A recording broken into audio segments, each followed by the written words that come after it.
오늘 말씀 나누겠습니다. 창세기 18장 1절부터 5절 말씀입니다. 창세기 18장 1절부터 5절 한 절씩 교독하도록 하겠습니다. 제가 먼저 읽겠습니다. 여호와께서 마므레의 상수리 나무들이 있는 곳에서 아브라함에게 나타나시니라. 날이 뜨거울 때 그가 장막문에 앉아 있다가 눈을 들어 본즉 사람 셋이 맞은편에 서 있는지라. 그가 그들을 보자 곧 장막문에서 달려나가 영접하며 몸을 땅에 눕혀 이르되 내 주여 내가 주께 은혜를 입어싸우면 원하건대 종을 떠나 지나가지 마시옵고 물을 조금 가져오게 하사 당신들의 발을 씻으시고 나무 아래 씻어서 같이 읽습니다. 내가 떡을 조금 가져오리니 당신들의 마음을 상쾌하게 하신 후에 지나가소서. 당신들이 종에게 오셨음이니이다. 그들이 이르되 내 말대로 그리하라. 안녕하세요. 저는 명지 실버 마을을 올해부터 섬기게 된 정용재 목사입니다. 벌써 2025년 하고도 2월입니다. 믿기십니까? 저는 믿기지가 않습니다. 여러분 혹시 올해를 시작하시면서 목표나 계획, 바람 같은 것 있으실 것입니다. 여러분들 다양한 계획도 있으실 것이고 목표도 있으실 것이고 특별히 바라는 것도 있을 텐데 저는 우리가 믿는 자로서 만약 하나님 앞에 공통적인 목표와 바람이 있다면 저는 이것이어야 된다고 생각합니다. 그것은 올해는 작년보다 조금 더 한 발 더 믿음이 성장하고 자라고 깊어지는 것이죠. 그래서 신앙이 자라는 그런 한 해가 되어야 한다고 믿습니다. 이것이 우리의 공동 목표요 바람이 되어야 할 줄 믿습니다. 우리 믿는 자들에게 믿음만큼 중요한 문제는 없을 것입니다. 왜냐하면 믿음은 하나님과의 그 관계를 친밀하게 해서 이 땅에서 우리의 삶을 풍성하게 할 뿐만 아니라 이 땅에만 안주하지 않고 저 하늘나라를 바라보면서 기대하게 만들기 때문입니다. 오늘 저는 여러분들과 함께 올해 어떻게 하면 우리의 신앙이, 우리의 믿음이 조금 더 작년보다 조금 더 깊어질 수 있을까? 그것을 나누고자 합니다. 여러분 성경에서 믿음하면 생각나는 인물이 누군가요? 아브라함이실 거예요. 왜냐하면 우리는 아브라함은 믿음의 조상이라고 이렇게 말하기 때문에 믿음하면 딱 생각나는 분이 아브라함인데 우리는 이 창세기를 통해서 그 믿음이 아브라함의 믿음이 어떻게 자라났는지를 잘 알 수 있습니다. 하나님께서 아브라함을 부르시고 그를 믿음의 조상으로 세우시는 그 과정들을 우리는 잘 알 수 있는 것이죠. 하나님이 아브라함을 택하셨을 때 그를 열방의 아비로 세우시고 그를 통해서 온 인류가 축복을 받도록 축복의 통로가 되도록 세운 그 사건들이 창세기에 잘 기록되어 있습니다. 그런데 여러분 잘 아시다시피 아브라함도 처음에는 그렇게 믿음의 사람은 아니었습니다. 평범하고 실수도 많았습니다. 두려움도 많았고요. 의심도 많았습니다. 2번이나 아내를 누이라고 속이고 또 한때 믿음이 흔들려서 하나님께서 그렇게 아들을 주시겠다고 약속하셨는데 그것을 믿지 못하고 여종 하갈을 통해서 이스마엘을 낳았습니다. 그럼에도 불구하고 그는 계속해서 포기하지 않고 멈추지 않고 하나님을 향한 그 믿음을 끝까지 붙들고 계속 성장했다는 것입니다. 해를 갈수록 그의 믿음은 조금씩 깊어졌다는 것입니다. 물론 흔들리기도 했지만 그렇다고 멈추지 않았습니다. 세월이 가면 갈수록 그의 믿음은 깊어졌던 것입니다. 여러분 우리의 믿음도 이렇게 해를 갈수록 깊어져야 할 줄 믿습니다. 우리도 실수도 하고 죄도 짓지만 중요한 것은 계속 자라고 깊어져야 한다는 것입니다. 세상의 유혹이 우리를 흔들어서 잠시 넘어질 수 있겠습니다. 사단이 온갖 방법으로 공격을 해서 우리에게 타격을 입힐 수 있겠습니다. 그러나 그렇다고 하나님을 향한 그 믿음, 그것을 포기해서는 안 될 것입니다. 어려운 일이 있을수록, 힘든 일이 있을수록, 상황이 안 좋을수록 우리의 믿음은 더욱더 깊어져야 할 것입니다. 어떻게요? 하나님의 약속을 붙들고, 특별히 그날 큐티를 통해서, 성경 읽기를 통해서 주시는 그 말씀을 붙들고 그 말씀을 하나하나 꾸준히 실천할 때 우리의 믿음은 깊어질 것입니다. 그래서 마침내는 불가능해 보이는 일까지도 믿어 의심치 않는, 흔들리지 않는 그런 믿음의 소유자들이 될 줄 믿습니다. 아멘이십니까? 네. 그런 의미에서 오늘 본문 말씀은 참으로 귀중한 말씀입니다. 아브라함의 믿음이 어떻게 깊어졌는지를 잘 볼 수 있는 그런 사건이기 때문입니다. 아브라함은 나그네를 잘 대접해서 부지중에 하나님과 천사를 대접하게 되었고 그로 인해서 축복을 받습니다. 이것은 그의 믿음이 섬김으로 나타난 것이죠. 그리고 그 풍성한 섬김이 믿음을 또 깊게 만든 것입니다. 사랑하는 성도 여러분, 우리의 믿음도 섬김으로 나타나야 합니다. 그리고 그 섬김은 우리의 믿음을 깊어지게 할 것입니다.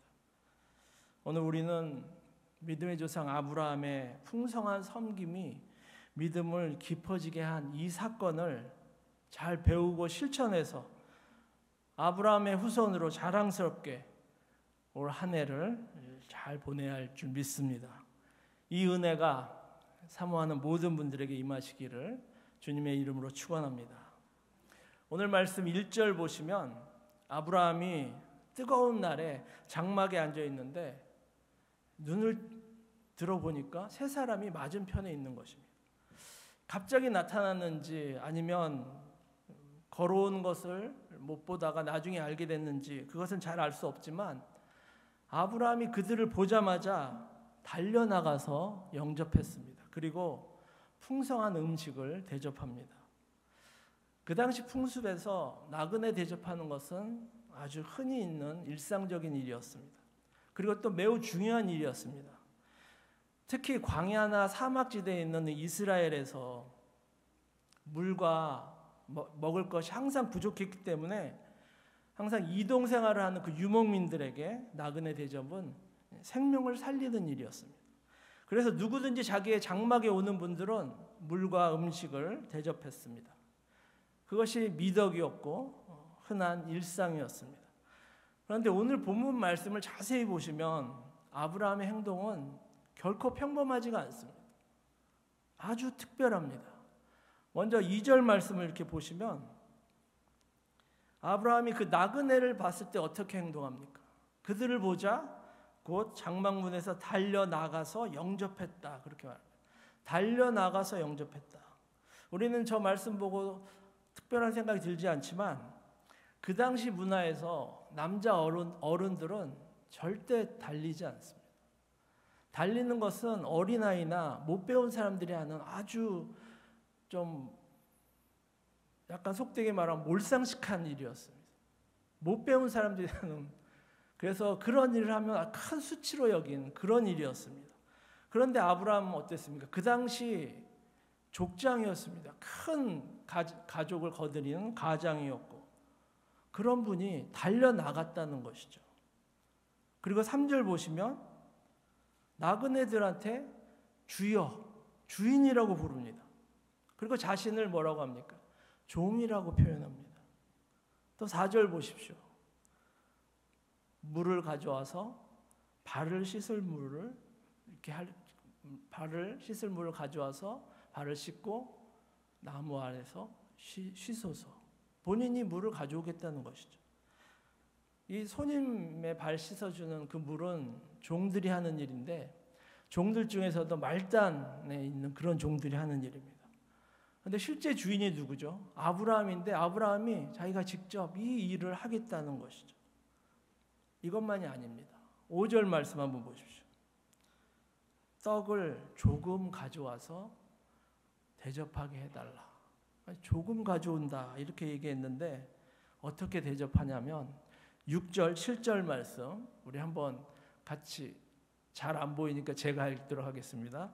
6절, 7절 제가 천천히 한번 읽어보겠습니다. 아브라함이 급히 장막으로 가서 사라에게 이르되 속히 고운 가루 세 스아를 가져다가 반죽하여 떡을 만들라 하고, 아브라함이 또 가축대 있는 곳으로 달려가서 기름지고 좋은 송아지를 잡아 하인에게 주니 그가 급히 요리한지라. 조금 대접하겠다고 떡을 만들고 이렇게 가축을 잡는데, 이 떡이 세 스아 분량이라고 하죠. 세 스아. 스아는 이제 곡식의 부피를 나타내는 단위인데 1스아가 7.7kg 정도 된답니다. 그러니까 세 스아면 약 23kg인데 그것으로 떡을 만들면 한 400인분의 떡을 만들 수 있는 거예요. 나그네 3명과 그 가족 전체가 먹어도 남을 만한 그런 떡을 만들겠다고 하는 것입니다. 그뿐만 아니죠. 가축대 있는 곳으로 또 달려가서 기름지고 좋은 송아지를 잡아서 요리합니다. 여러분 스테이크 좋아하십니까? 다 웃으시는데 우리는 돼지국밥도 좋아하지만 스테이크 좋아하시잖아요. 가장 맛있고 가장 비싼 스테이크가 뭔지 아세요? 송아지 스테이크입니다. 최고급 송아지 스테이크 원조가 바로 이 사건에서 나온 아브라함이 그 나그네들을 대접한 것이. 아브라함의 이 대접을 한번 보십시오. 그냥 관습에 마지못해서 하지 않았습니다. 겨우겨우 그냥 한 것이 아니라 넘치도록 풍성하게 정성껏 대접하고 있습니다. 그렇다면 질문이 하나 생기죠. 아브라함이 혹시 나그네들이 하나님이고 천사인 걸 알아서 그러지 않았을까? 본문에서 그 내용이 자세히 나오지 않기 때문에 여러 학자들의 다양한 의견이 있지만 대부분의 학자들은 아브라함이 알지 못하고 대접했다 그렇게 말합니다. 저도 그렇게 믿고 나중에 나올 그 성경 구절에도 그것을 증명합니다. 아브라함은 부지 중에 알지 못하는 중에 그렇게 평소대로 풍성하게 대접을 했는데 나중에 알고 보니까 이분들이 하나님이었고 천사였던 것입니다. 여기서 우리가 주목해야 할 것은 아브라함의 섬기는 모습입니다. 평소에 섬기는 습관이 부지 중에 알지 못하는 중에 하나님을 대접했고 하나님으로부터 칭찬과 축복을 받았을 뿐만 아니라 그의 믿음을 더욱 깊게 만들었다는 것입니다. 그리고 성경도 우리들에게 이렇게 행하라고 여러 곳에서 강조하고 있습니다. 그 대표적인 말씀이 히브리서 13장 말씀입니다. 히브리서 13장 1절부터 2절 말씀인데 한번 한 목소리로 같이 한번 읽겠습니다. 시작. 형제 사랑하기를 계속하고 손대접하기를 잊지 말라. 이로써 부지 중에 천사들을 대접한 이들이 있었느니라. 이 말씀 보시면 부지 중에 대접한 사람이 단수가 아니고 복수죠, 복수. 아브라함만 이렇게 했다는 것이 아니라는 것이죠. 성경에 보면 롯, 기드온, 마노아도 이런 일을 했습니다. 아브라함의 조카 롯이 우리가 지금 나누는 다음 장 19장에 보시면 소돔에 도착한 두 천사들을 극진히 대접합니다. 근데 알고 한 것이 아니고 모르게 합니다. 모르고 했습니다. 그것을 보고 천사가 롯과 그의 가족들을 소돔의 멸망에서 구해줍니다. 또 사사기 6장에 보시면 기드온이 한 나그네를 대접했는데 나중에 보니까 그 나그네가 여호와의 천사였습니다. 삼손의 부모 마노아도 부지 중에 천사를 대접했어요. 성도 여러분, 우리도 이 모습을 본받아야겠습니다. 섬김은 우리에게 의무이고 동시에 특권입니다. 우리의 유익을 위해서 섬기는 것이 아니고 섬김으로 우리의 이웃이 유익을 얻는 것이고 덤으로 우리에게도 유익이 오는 것입니다.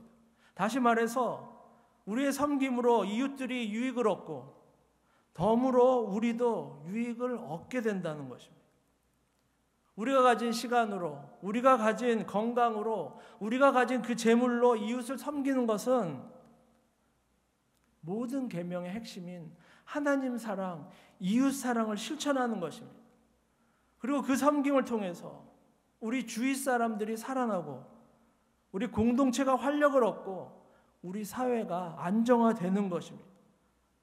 무엇보다 덤으로 우리에게도 축복이 임하는 것입니다. 한 걸음 더 나아가서 우리의 믿음이 자라고 깊어지게 되는 것입니다. 예수님께서도 자신이 이 땅에 오신 이유가 바로 섬기기 위함이라고 분명히 말씀하셨습니다. 마가복음 10장에 보시면 예수님의 제자들이 정신 못 차리고 서로 싸웁니다. 자신을 높은 자리에 앉게 해달라고 막 예수님한테 말하면서 서로 막 다투는 그런 장면이 나오는데 그때 예수님이 이 말씀을 하시는 거예요. 마가복음 10장 13절에 우리 잘 아는 말씀이죠. 같이 다시 한번 읽어볼까요? 시작. 너희 중에 누구든지 크고자 하는 자는 너희를 섬기는 자가 되고 너희 중에 누구든지 으뜸이 되고자 하는 자는 모든 사람의 종이 되어야 하리라. 인자가 온 것은 섬김을 받으러 함이 아니라 도리어 섬기려 하고 자기 목숨을 많은 사람의 대속물로 주려 함이니라. 그렇습니다. 우리는 예수님의 제자로서 예수님의 섬김을 본받고 실천해야 할 줄 믿습니다. 이것이 계속될 때, 이것이 쌓일 때 우리의 믿음이 깊어질 것입니다. 그리고 마침내 흔들리지 않는 굳센 믿음의 용사들이 될 것입니다. 사랑하는 성도 여러분, 기회가 있을 때마다 섬기시기 바랍니다. 하나님께서 우리에게 주신 것들 나누십시오. 그것이 재능이든 시간이든 재물이든 나누셔야 더 풍성해집니다. 제 말이 아닙니다. 누가복음 6장 38절 말씀인데 주라 그리하면 너희에게 줄 것이니 곧 후히 되어 누르고 흔들어 넘치도록 하여 너희에게 안겨주리라. 주님의 말씀입니다. 믿으십니까? 믿으시고 실천하셔야 합니다. 세상은 가능한 한 움켜잡으라고 합니다.